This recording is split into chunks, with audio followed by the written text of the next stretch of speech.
Hey guys, it's Marcus and welcome back to my channel. So I know most of you guys know me from doing videos about luxury fashion and skincare and body care, but I do also enjoy having little sit down videos, talking to you guys, giving you guys some advice, some words of wisdom. If you do or do not know, I did do an O-level survival guide video.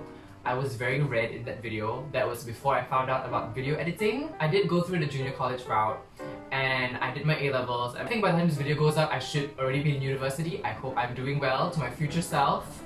Stay strong, boo-boo. So I thought I'd just sit down and give you guys some tips on the A-levels, junior college life. Hopefully this video helps you out if you're thinking of going to a junior college or if you're sitting for A-levels very soon. So this video series is going to be in two parts. Part 1 is going to be on subject combination and tuition, and the other part is going to be more about like the dark side of JC and some like miscellaneous tips about CCA and all that. So let's talk about subject combination. So you have to familiarize yourself with the way junior college subjects are. It comes in Higher 1, Higher 2, or Higher 3, otherwise known as H1, H2, H3. So Higher 1 subject has lesser content. You'll sit for shorter papers or like just one paper, something along those lines. Then there's also Higher 2s, which is basically your basic subjects. That's what most people are expected to take in junior college.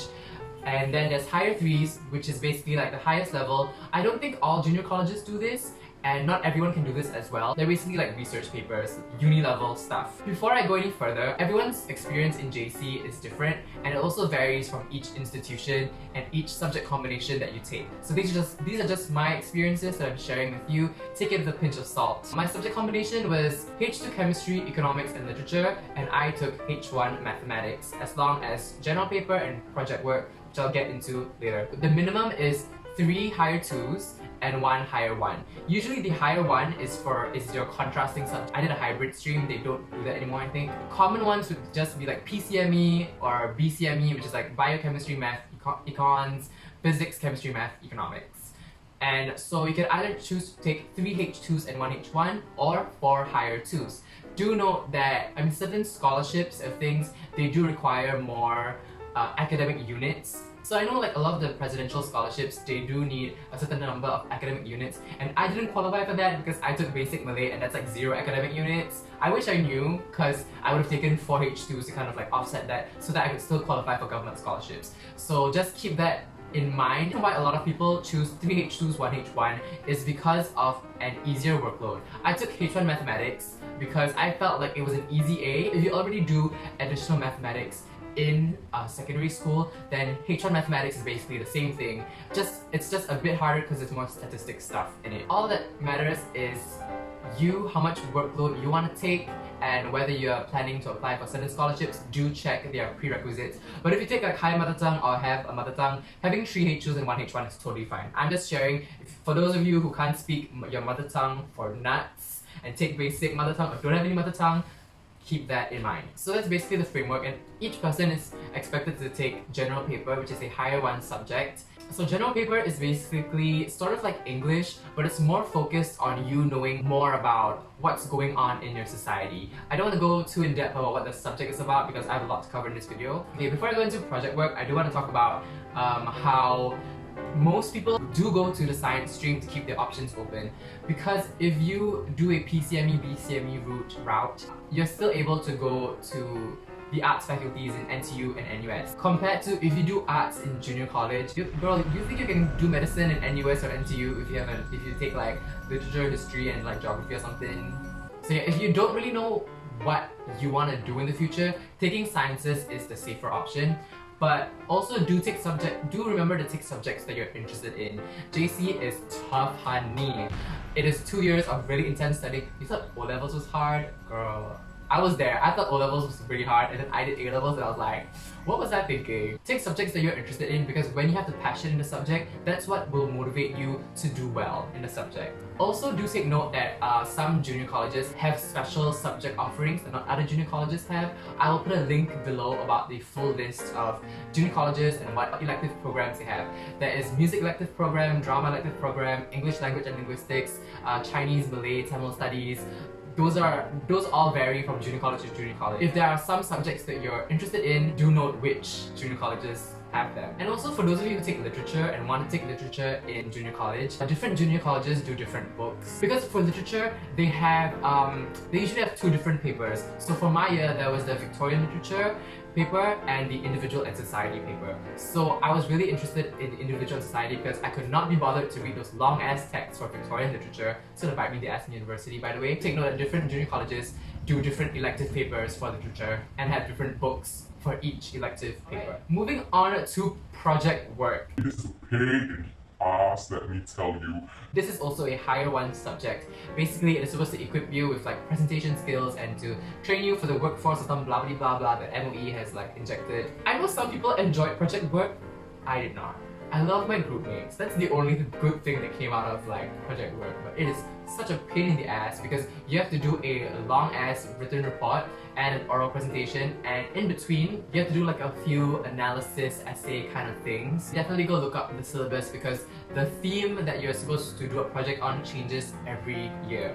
So some tips that I've got for project work is to bond with your group mates, because even though you hate that on the left and on the right, you're gonna be with them for a whole year. There's gonna be a lot of sleepless nights and like after school times where you're discussing things and going to consultations with teachers. It's gonna make your time in junior college a lot easier if you can get along with your group mates. I do understand that some people are, hard to get along with.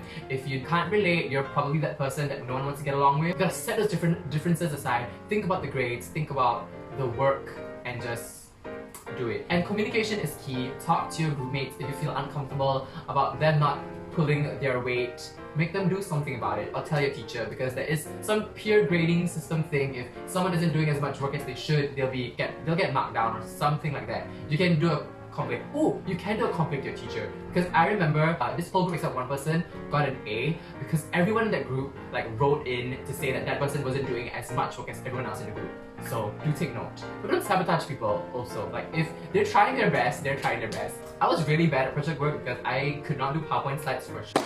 But I did help my team in terms of oral presentation. That's where my talent lies, in like public speaking. You guys watching this video might think otherwise, but I think just a disclaimer for project work, I did not get an A. I got a B. My whole class got a B except one person. And honestly, like in project work, you can only either get an A or a B. If you get a C, like you really suck. So pick a topic that you're interested in because you're gonna do it for a year, and make sure it is broad enough because you need to do a lot of analysis and you have to come up with solutions and stuff for whatever your topic is. There are a lot of deadlines for project work. Please don't rush choosing a topic because you're going to be stuck with this for 1 year, so think very carefully. Even though project work has a higher 1 weightage, if you're aiming for all A's, do not let project work be your downfall. Moving on, I'd like to talk about tuition. Now, the tuition industry in Singapore is like $1 million industry or something. A lot of parents enroll their students in tuition classes before junior colleges even start. Like there are wait lists for some tuition centers that are already so full. And the JC tuition can go upwards of $300. Just an FYI, I did sign up for economics tuition because I was doing so badly in econs. I literally got a 0 for an essay once. My mom was concerned, I was concerned, I was like, Mom, I need to go to tuition. And I just felt so bad because I think we paid about $360 a month. I was like, do I really want to be spending this much money on tuition? Like if I worked really hard, could I be able to score? I would follow a consultation with my econs teacher. I put in more effort. I read the notes before the lectures. I did my tutorials, my essays. I had them on time. And I did a lot of extra work. In JC2, they'll usually give you like a booklet full of papers from other schools. I did those and my teacher marked them. I set myself down, I did a lot of time practices. Doing time practices is so important. The papers for junior colleges, by the way, are long. If you thought the 1.5 hour paper in secondary school was long, your papers in JC are 3 hours. And you have to hold in your pee for 3 hours, and you also have to wait for them to collect the damn papers of like 500 students, and then you can pee. So like, you're already stressed and you like need to pee during like the paper. So you need to time yourself to get your hand muscles ready and like have a 6-pack on your hand, because you're going to be writing essays for a good 3 hours, especially if you're an art student. I feel your pain. Sometimes I have to put my pen down and like shake my hand. I digress. So let's go back to tuition. Because tuition is expensive.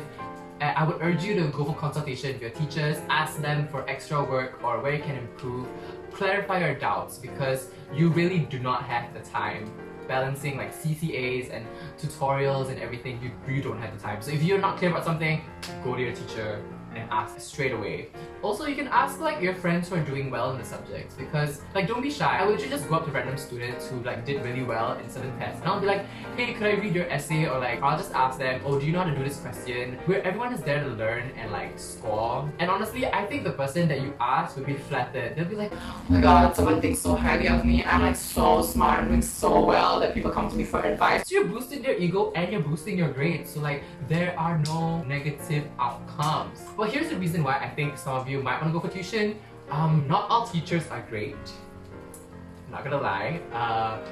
You might want to ask for consultation from teachers from other tutorial groups. If you're afraid of hurting your teacher's feelings, then you might have to go for tuition, because some teachers are hopeless, Henny. Like you will be left drowning in all your assignments and lack of sleep and Starbucks and crippling debt because you keep buying Starbucks and bubble tea, and then you're gaining weight. JC is a lot. I'll get into that in the next video. I hope this video has been informative. Share this with your friends or your nieces, nephews, sons, daughters, and if you're thinking about going to a junior college, or if they're thinking about what subjects they should take, and if they're just kind of clueless about how junior colleges work in general. So this is part 1 of my junior college survival guide series.